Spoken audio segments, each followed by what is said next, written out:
हमारे चैनल को सब्सक्राइब करें और बेल आइकन दबाएं। मैं हूं दयानंद शेट्टी और आप मुझे इंस्पेक्टर दया के नाम से जानते हैं। For more episodes of CID, subscribe to lift crime and hit the bell icon.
ये कहानी यहीं खत्म। अब कभी किसी को कुछ पता नहीं चलेगा।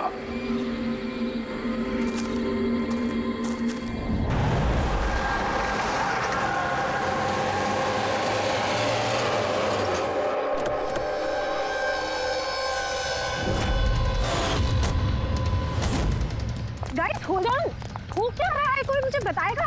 You guys don't understand. You know ना सिचुएशन क्या चल रही है। पापा और भाई दोनों फोन नहीं उठा रहे।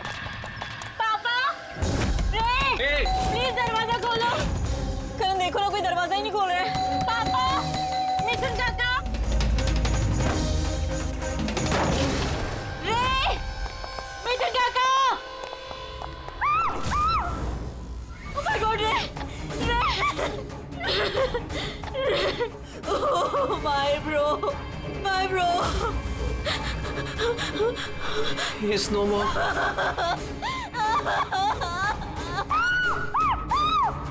मिथुन काका,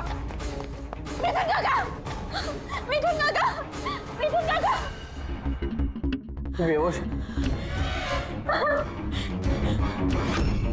पापा, पापा, पापा, पापा, पापा।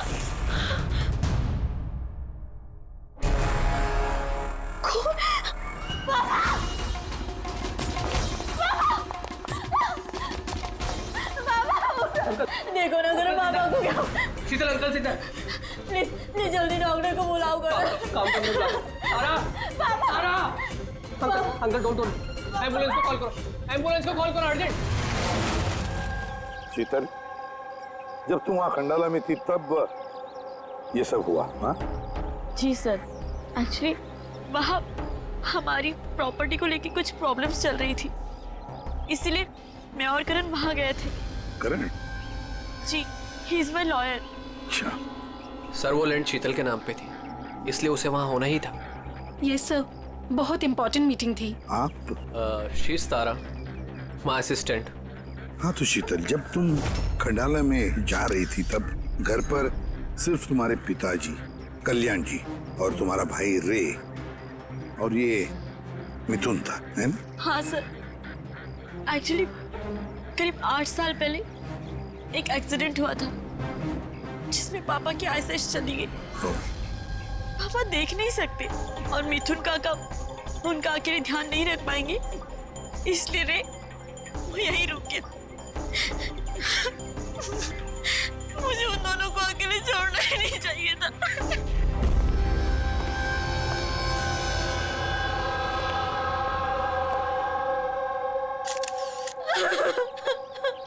शांत हो जाओ। एक बात बताओ शीतल, अब तुम कह रही थी कि उनको अकेली छोड़कर जाना ही नहीं चाहिए था। क्यों? ऐसे क्यों लगा तुम्हें? क्या तुम्हें डर था कि उनकी दोनों की जान को खतरा है? ऐसे कुछ होगा? नहीं सर, पर इतना जरूर पता था कि रे की उसके फ्रेंड्स के साथ ना कोई बड़ी प्रॉब्लम चल रही थी। फ्रेंड्स के साथ? और वो लोग एक दूसरे को ब्लैकमेल कर रहे थे किसी चीज को लेके।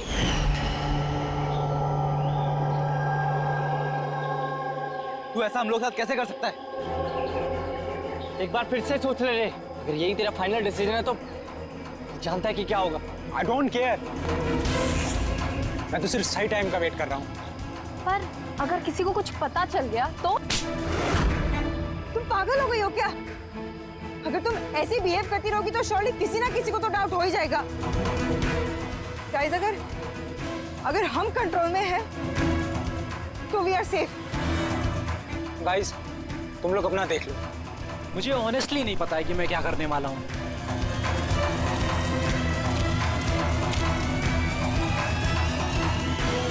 मुझे रे पे बिल्कुल भरोसा नहीं है। I can't trust him. अगर इसका मुंह खुला तो हम सब फंसेंगे। उससे पहले इसका मुंह बंद करना पड़ेगा। शीतल, जो भी तुम्हारे भाई के साथ हुआ उसका बहुत दुख होता है। I am so sorry. एक बार तुम्हारे पिताजी को होश आ जाए ना तो सारी बातें साफ हो जाएगी। वैसे मिथुन, कल रात तुम यहीं पर थे ना? क्या हुआ? क्या जरा ठीक से बताओ। शरीर पे कोई बड़ा घाव नहीं है, बस छोटी मोटी चोटें हैं, लेकिन हाँ फ्रैक्चर थोड़े ज्यादा है। समझ में नहीं आ रहा है इसकी मौत हुई कैसे? मैं अपना काम कर रहा था, अचानक लाइट चली गई और किसी ने मेरा मुंह बंद कर दिया। मैं बेहोश हो गया साहब। जब आँख खुली तो आप सामने थे।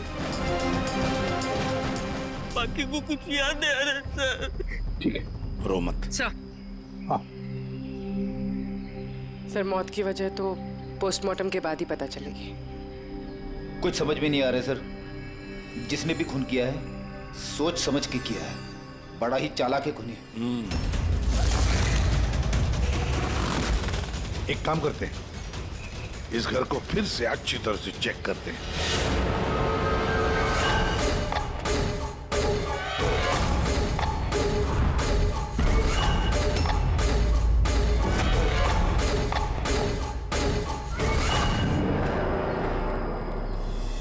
ग्लास तोड़कर अंदर घुसा है घर के अंदर।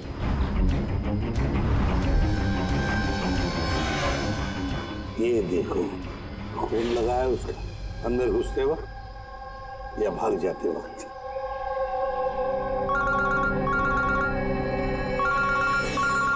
हेलो, एसीपी प्रतिमा। अच्छा, कल्याण जी को होश आ गया?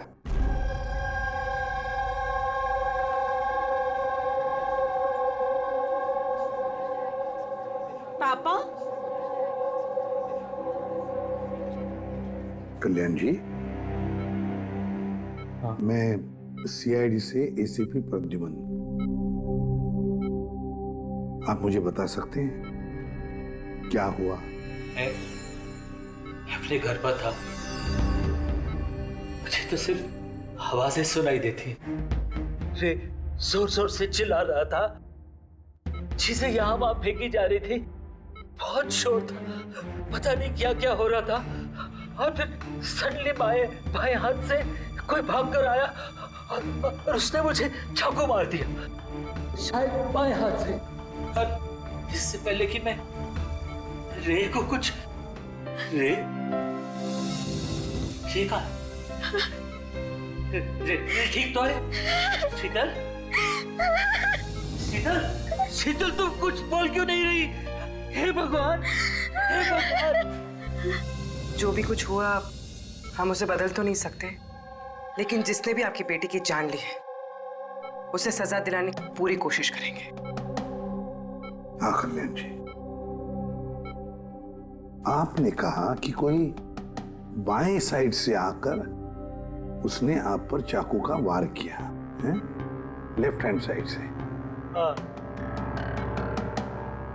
ये कुछ खास बात याद आती है उस आदमी के बारे में? हाँ। हाँ, कोई खास बात? हाँ, वो जरूर लेफ्ट हैंडेड था। लेफ्ट हैंडेड था वो। ये आप कैसे कह सकते हैं? सर, मुझे पता चल जाता है, मेरी सेंसेस बहुत स्ट्रांग है। उसने जब मुझ पे वार किया, मैंने उसका हाथ पकड़ लिया था और वो इतना स्ट्रांग था, वो जरूर लेफ्ट हैंडेड था सर, 100% लेफ्ट हैंडेड था। तो क्या डॉक्टर साहब, ये जो जख्म है इनके शरीर पर, वो वाकई किसी खब्बू आदमी ने बनाया? यस सर, घाव के निशानों के हिसाब से यही लगता है। चलो सर, कुछ तो सुराग लगा। हाँ, ये चारों के चारों दोस्त रे को धमका रहे थे। गड़बड़ है, कुछ न कुछ तो गड़बड़ जरूर है इन चारों में। तनिषा, अंकिता, विवान और सैम। उठाओ इन चारों को, उठाओ।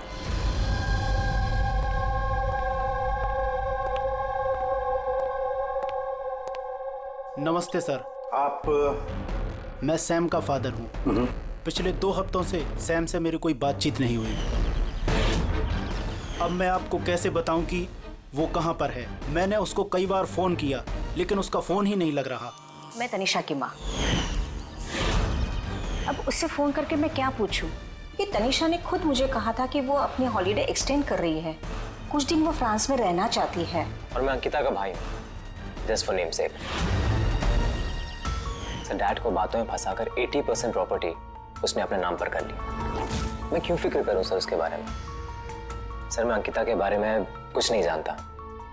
हाँ sir, what I just know is sir, वो 2 हफ्ते पहले दिल्ली गई हुई थी कुछ मार्शल आर्ट कैंप के लिए। जी सर, मैं विवान का फ्रेंड। उसके डैड के पास इतना पैसा है कि वो घूमता रहता है। होगा कहीं हॉलीडे पे।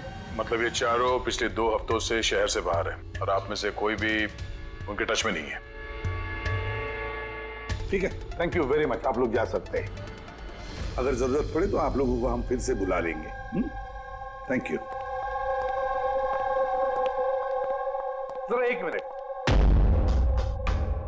क्या आप बता सकते हैं कि सैम, तनिषा, विवान और अंकिता, इन चारों में से कोई लेफ्ट हैंडेड है, खब्बू है? हाँ सर, मेरा बेटा सैम लेफ्टी है। अच्छा। क्यों सर? नहीं, ऐसे ही, ऐसे। हाँ, आप लोग जा सकते हैं। Thank you.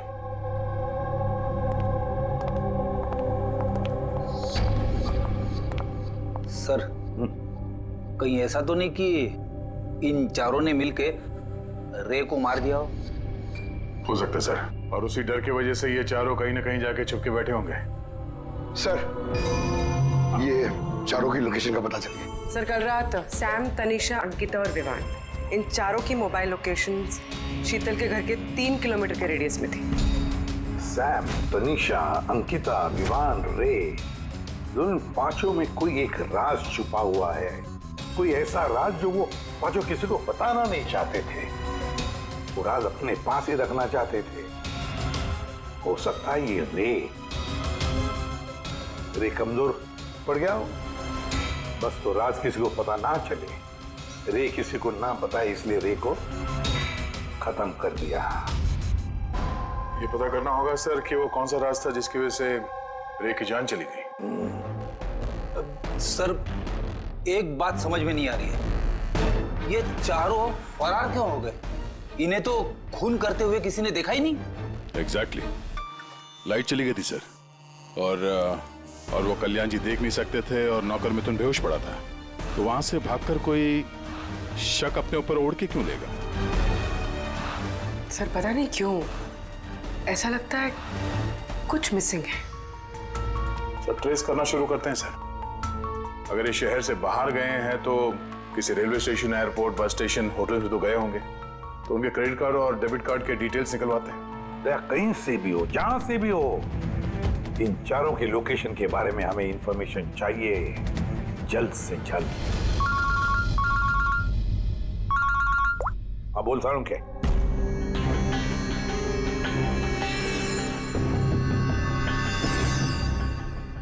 यार सारुण के, तूने इस कंकाल पे ये रेड मार्क्स क्यों किए? बस ये समझाने के लिए कि इस रे की हड्डियों का कैसे चूरा बनाया गया। ये देखो, ये रे की हड्डियों का एक्सरे। इस रे पर बहुत जबरदस्त ताकत के साथ वार किया गया। एक झटके में इसकी गर्दन की हड्डी टूट गई। बस एक बार तो इसके रिब केज पर इतना जबरदस्त किया गया है कि एक ही झटके में इसके रिब केज की बाईं हड्डियां 12 की 12 पसलियां एक साथ एक झटके में टूट गई। और वो भी कमाल की बात यह है कि एक ही सिमेट्री में। एक झटके में 12 पसलियां? नतीजा हार्ट का रुक जाना, हार्ट ब्लॉक। इसके हार्ट पर जबरदस्त प्रेशर पड़ा। कमाल की बात यह है बॉस कि जितनी ताकत के साथ इस पर वार किया गया है, इतनी ताकत हाथों से या किसी भी हथियार से पैदा नहीं की जा सकती। इसे देख करके तो ऐसा लगता है जैसे खूनी जानता था बॉस, खूनी जानता था कि किस पॉइंट पर वार किया जाए कि एक ही झटके में सारी की सारी पसलियां एक साथ टूट जाए, एक सिमेट्री में। हाथों से कोई इतना फोर्स तो पैदा नहीं कर सकता। हाँ, कर सकता है अगर कोई मार्शल आर्ट्स का जानकार हो तो। जैसे कुंग-फू, कराटे, ताइक्वांडो, इन सब में खास किस्म के मूव्स होते हैं जिससे इतना फोर्स पैदा किया जा सकता है। ये हो सकता है बस। अभी अटैक उसी ने किया जिसे मार्शल आर्ट्स की जानकारी है, जैसे आर्मी बैकग्राउंड का कोई। Martial arts? वो लड़की भी तो गई है ना दिल्ली में मार्शल आर्ट्स का कैंप अटेंड करने के लिए। क्या नाम है उस लड़की का? अंकिता। अंकिता के भाई ने तो हमें ये बताया। Sir what I just know sir, वो 2 हफ्ते पहले दिल्ली गई हुई थी कुछ मार्शल आर्ट कैंप के लिए। और सर, कत्ल की रात उसका फोन शीतल के घर के आसपास ही था।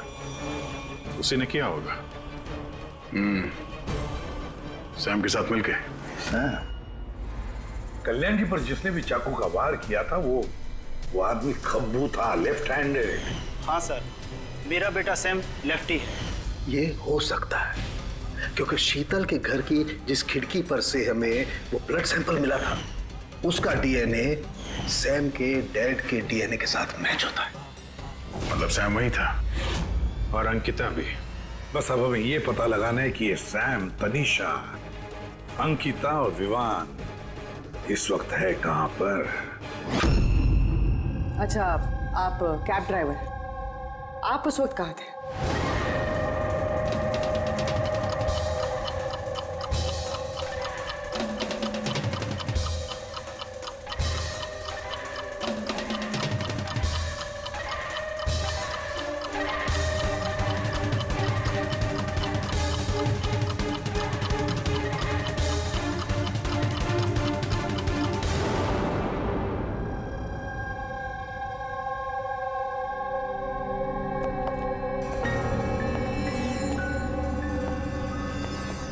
क्या हुआ? सर, सैम एक टूरिस्ट टैक्सी लेकर पूना चला गया। टैक्सी ने जहाँ उसे ड्रॉप किया, उसका एड्रेस थोड़ी देर में मिल जाएगा। सर, पिछले 24 घंटे में ये तनीषा ने पंचगनी में अपना एटीएम कार्ड 3 बार यूज किया सर। ये अंकिता तो बड़ी अजीब है। दिसंबर 2017 में इसने बोरिवली के ज्वाला डी मार्केट से 5 सिम कार्ड खरीदे थे। हाँ सर, ये वही जगह है जहाँ पे यूज सिम कार्ड मिलते हैं। और सर, ये सब के सब 10 दिसंबर 2017 को महाबलेश्वर गए थे और 14 दिसंबर को लौटे। सर, इन्हें लग रहा था कि इन्हें कोई पकड़ेगा नहीं, लेकिन इनसे एक गलती हो गई। ये जो अंकिता है सर, इसने जो सिम कार्ड्स लिए थे उसकी लोकेशन हमें महाबलेश्वर से 15 किलोमीटर आगे हाउस होल्ड में मिली। हाँ, brilliant job, absolutely brilliant job. बस अब नाउ नो वेस्टिंग टाइम, हम टीम बनाते हैं और काम शुरू करते हैं। लेकिन सर, 5 सिम कार्ड, वो भी यूज्ड, कर क्या रहे हैं ये लोग? जो भी कर रहे हैं करने दो, पर पछताएंगे जरूर, बहुत पछताएंगे।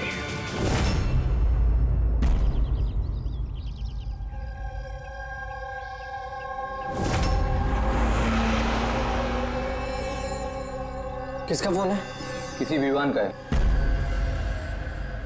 विवान का कैसे हो सकता है? तुमने ठीक से सुना ना? अब उसने विवान कहा तो विवान ही होगा, मुझे क्या पता, आप बात करो। हेलो, कौन बोल रहा है? दूर। मैंने बोला था कि आज के बाद हम कांटेक्ट में नहीं आएंगे। तो कॉल क्यों किया? और तुझे पता कैसे चल रहा कि मैं यहाँ हूँ? ओके, तो वहीं रुक, मैं आ रहा हूँ।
बीच रास्ते इसकी बॉडी मिली है sir.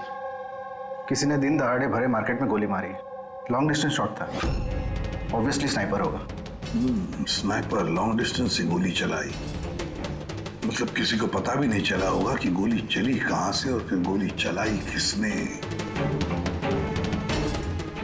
Anyway, thank you very much. जी सर।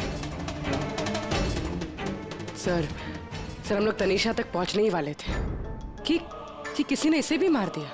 वही तो सर, ये इत्तेफाक तो नहीं हो सकता सर।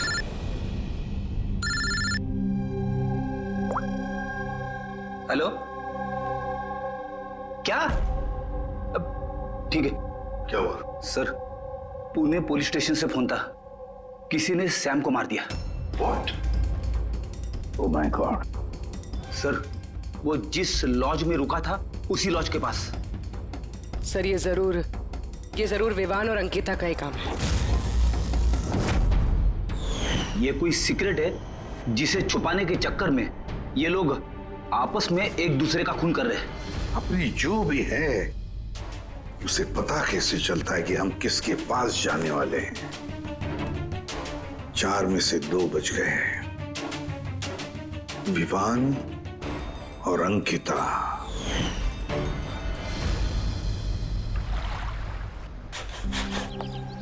सबसे तो नहीं, मैं अंकिता से मिला था, उससे बात हुई थी मेरी। अंकिता से? जी। यही थी वो? हाँ, ये वही लड़की है, इसी ने मुझे पेमेंट दिया था, 2 दिन के 20,000 रुपए। 2 दिन के 20,000 वो मान गए? ऐसी क्या इमरजेंसी थी? अच्छा, उन 2 दिनों में आपने उनसे या उनके ग्रुप के बाकी लोगों से मिले थे? नहीं सर, मैं किसी से नहीं मिला। मैंने तो उस लड़की को ऑफर किया था कि हमारे पास कुक और क्लीनर दोनों हैं, लेकिन उस लड़की ने मना कर दिया कि मुझे कोई हेल्प नहीं चाहिए। और उसने कहा कि आप 2 दिन के बाद आइए, जब हम यहाँ से चले जाएं। और 2 दिन के बाद जब मैं वापस आया तो यहाँ सब कुछ वैसा का वैसा ही था, कोई गंदगी नहीं, कोई कचरा नहीं, सब साफ सुथरा था एकदम। अच्छा, उसके बाद आपने ये जगह किसी और को दी? नहीं सर, हमें जगह का रिनोवेशन कराना था, इसके लिए हमने जगह बंद कर दी थी। आपके क्लीनर को जरा बुलाइए, उससे कुछ बातचीत करना चाहते हैं। मैं भेजता हूँ। बिना क्लीनर और बिना कुक के 2 दिन यहाँ पे रहे, कुछ ना कुछ तो खिचड़ी पकी रही थी यहाँ पे।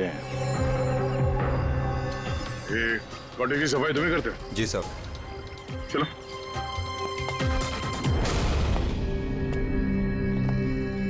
अच्छा, जब वो 5 लोग यहाँ से गए, उसके बाद जब तुमने यहाँ की साफ सफाई की तो कुछ मिला इधर उधर या कुछ अजीब लगा तुम्हें? नहीं सर, वो लोग तो बहुत अच्छे थे।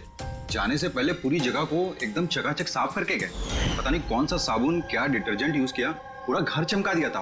संजय, वाह, हाँ, सफाई हो रही है। ये कौन सा डिटर्जेंट है मैडम जी? अरे कुछ नहीं, वो रात को पार्टी हुई थी ना तो ज्यादा गंदा हो गया है। तुम जाओ, हम कर लेंगे। एक मिनट। ये लो, ये लेके जाओ। हाँ जाओ।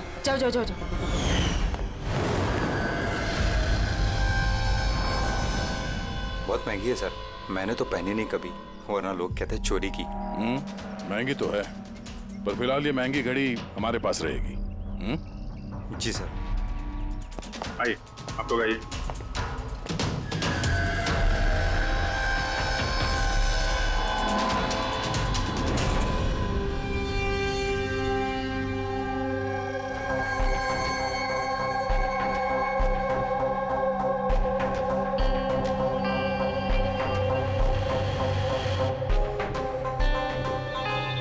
सर, सैम, तनीषा और रे तीनों का तो मर्डर हो गया है। अब बचे विवान और अंकिता। खूनी इन दोनों में से ही कोई हो सकता है। ये विवान ही होगा, उसी ने सैम को फोन करके लॉज के बाहर बुलाया था। तो जो भी हो, उसे पता कैसे चलता कि हम कहाँ जाने वाले हैं, और जब भी हम वहां पहुंचते तो उससे पहले ही वो वहां पहुंचकर फोन करके निकल जाता है। सैम किस लॉज में ठहरा है और तनीषा रोड पर कहां मिलेगी, ये सारी इंफॉर्मेशन तो हमारे पास थी ना, उन तक कैसे पहुंची? सर शायद वो लोग एक दूसरे के कांटेक्ट में हो। नहीं पूर्वी, बिल्कुल नहीं, क्योंकि लॉज के मालिक ने बताया कि सैम को जब विवान का फोन आया तो सैम को झटका लग गया। मैंने बोला था कि आज के बाद हम कांटेक्ट में नहीं आएंगे, कॉल क्यों किया? बॉस, क्राइम सीन पर ये जो शोपीस मिला है, इस पर ऑक्सीजन प्रोड्यूसिंग डिटर्जेंट मिला है। इसे ऑक्सीजन प्रोड्यूसिंग डिटर्जेंट से साफ किया गया है। ये क्या है? रेडी एक ऐसा डिटर्जेंट होता है जिससे सारे के सारे एविडेंस एकदम साफ किए जा सकते हैं, खून के निशान तक। हमें कोई डीएनए नहीं मिल सकता। मतलब सर ये हॉलिडे होम में खून हुआ था? एग्जैक्टली। और हाँ, ये घड़ी, इस पर अलग अलग लोगों की उंगलियों के निशान तो हैं ही, साथ ही इस पे मुझे किसी का डीएनए भी मिला है। तो शायद रे इसी खून का पर्दाफाश करने वाला होगा। पूर्व एक काम करो, ब्यूरो में जाओ, खून की रिपोर्ट्स चेक करो, मिसिंग पर्संस की रिपोर्ट्स चेक करो, देखो किसी भी रिपोर्ट में इस घड़ी का जिक्र किया है क्या। यार इन 5 में से बचे हैं 2, विवान और अंकिता। अगर खूनी विवान या अंकिता को कांटेक्ट करना चाहे तो फिर वो जो 5 यूज्ड सिम कार्ड्स है ना, वो इनके पास होंगे। उन्हीं में से किसी नंबर पर वो फोन करेगा, है ना? वो नंबर ट्रैक करते हैं। सर, तनीषा का खून हुआ पंचगनी में, सैम का खून हुआ पुणे में। दोनों जगहें 100 किलोमीटर दूर, जबकि खून हुए सेम टाइम पे। और एक ही टाइम पे कोई 2 जगहों पे कैसे हो सकता है सर? कोई तो है जो इस प्लान में शामिल है। मान लिया गया कि कोई और है इस खूनी के साथ। एक बार ये विवान और अंकिता हमारे पंजे में आ जाए ना, तब सारे सवालों का जवाब मिल जाएगा। एक काम करो अभिजीत, साइबर डिवीजन से एक हैकर को बुला दो।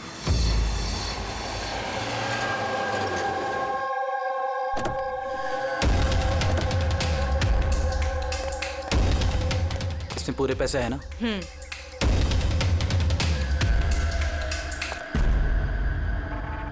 एक मिसिंग रिपोर्ट तो दर्ज हुई है जिसमें इस घड़ी के बारे में लिखा हुआ है। कोई रणधीर कुमार नाम का एनआरआई था। कब फाइल हुई थी ये रिपोर्ट? 6 दिसंबर 2017। कोई करण जोशी ने फाइल की थी। जी ये देखिए।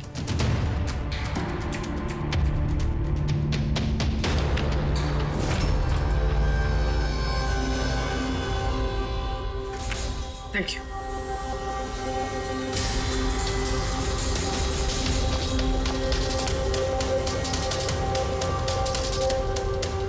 कहीं उन लोगों ने इस रणधीर को तो नहीं मार डाला? और कहीं ये करण रणधीर की मौत का बदला तो नहीं ले रहा? करण? जी, ही इज माय लॉयर।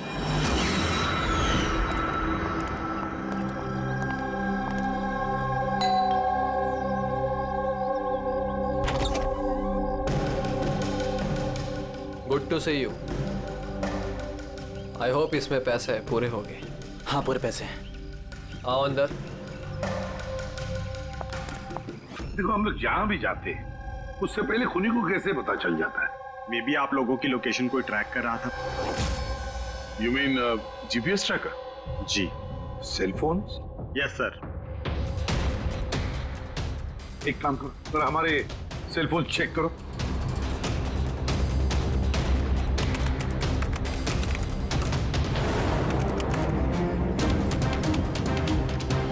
तुमने पैसे मांगे थे, हम लेकर आए हैं। अब वो एविडेंस दो और सब खत्म करो। खत्म करूं? जैसे तुम लोगों ने रणधीर को खत्म किया था। करण, हमें सबूत दो। देता हूं, लेकिन उससे पहले मैं तुम्हें किसी से मिलाना चाहता हूं। कौन? बुलाता हूं।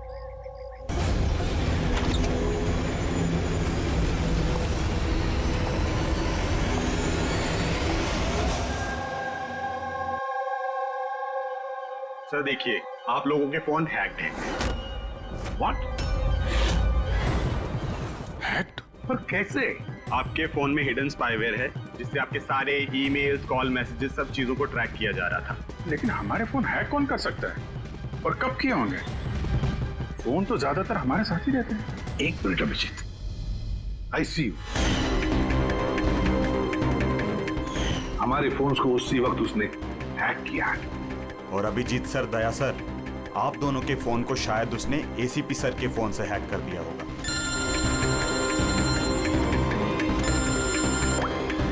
अबुल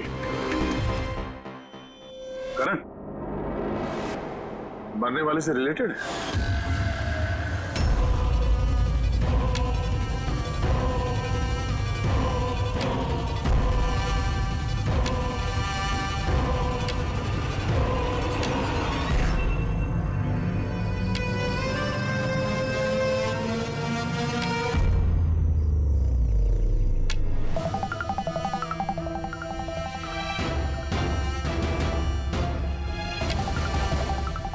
जो सजा रणधीर तुम लोगों को देने वाला था, अब हम तुम्हें देंगे। जैसे सैम,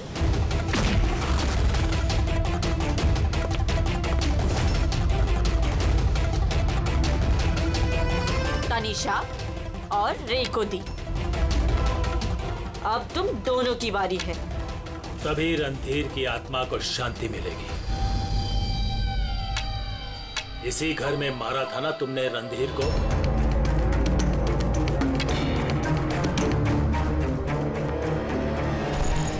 करण,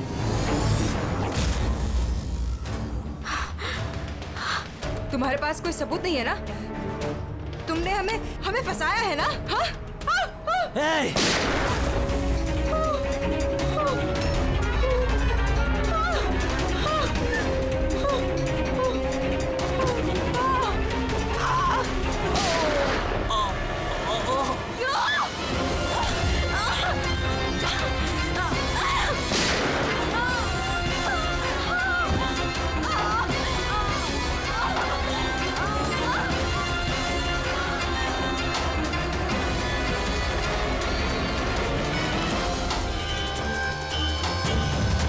तुम्हें क्या मालूम? तुम तो देख भी नहीं सकते,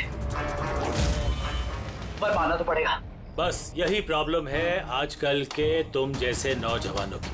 बहुत जल्दी होती है तुम जैसे आजकल के नौजवानों को किसी भी नतीजे पे पहुंचने के लिए। ये पकड़ो।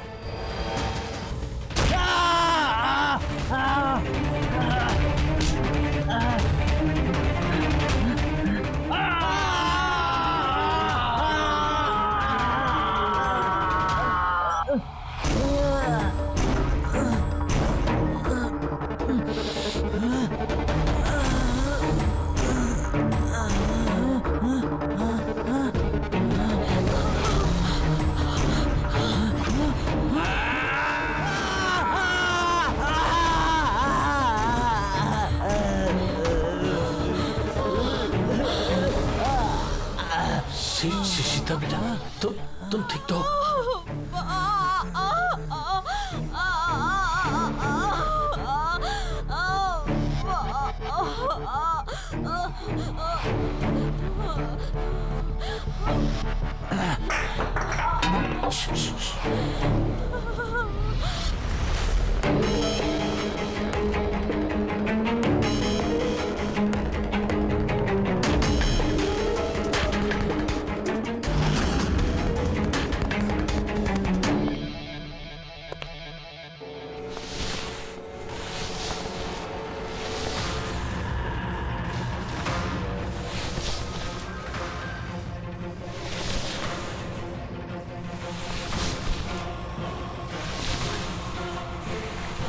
बरसों से मैं स्पेशल फोर्सेस में था।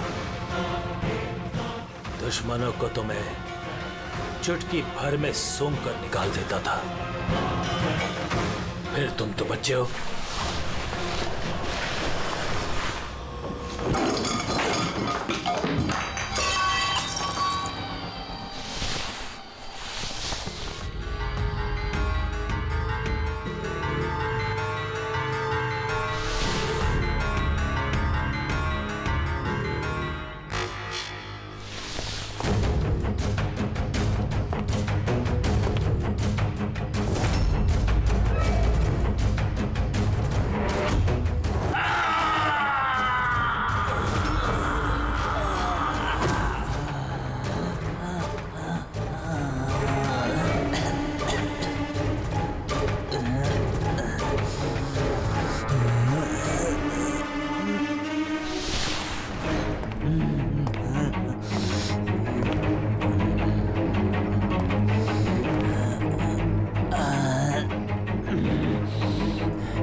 कल्याण जी रुक जाओ,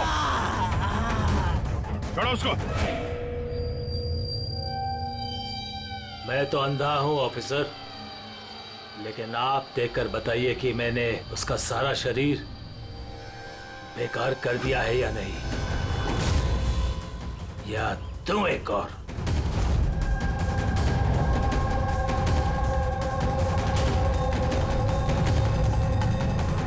शीतल, रणधीर तुम्हारा भाई था और कल्याण जी रणधीर तुम्हारा बेटा है ना। और ये सब करने के लिए तुमने सीआईडी का इस्तेमाल किया, क्यों? सही समझा आपने। रणधीर शीतल का भाई था और मेरा बेटा। यानी रे का भाई? नहीं, रे मेरा बेटा नहीं था। उसे तो सिर्फ मैंने इस्तेमाल किया था। हमें गुमराह करने के लिए, ताकि हम विवान, अंकिता और सैम तनीषा के पीछे लग जाएं। और उन्हें सजा दिलवाए ताकि आपका बदला पूरा हो सके। हम उसे मारना नहीं चाहते थे। रणधीर एक्सचेंज प्रोग्राम का स्टूडेंट था, एकदम सीधा लेकिन बहुत पैसे वाला। अंकिता हमेशा से ही एक हाई फाई लाइफ जीना चाहती थी। उसी ने ये प्लान बनाया और रणधीर को किडनैप करके उसे पैसे मांगने का। कितना रैंसम मांगा था तुम लोगों ने? 5 करोड़। फिर भी मार दिया तुमने उसे। रणधीर भाग रहा था, अंकिता को गुस्सा आया और उस 1 सेकंड के नॉनसेंस पन में उसने उसे मार दिया। और हम सब घबरा गए, कुछ समझ नहीं आई कि क्या करें। तो उसकी बॉडी लेकर हमने लेक में डाल दिया।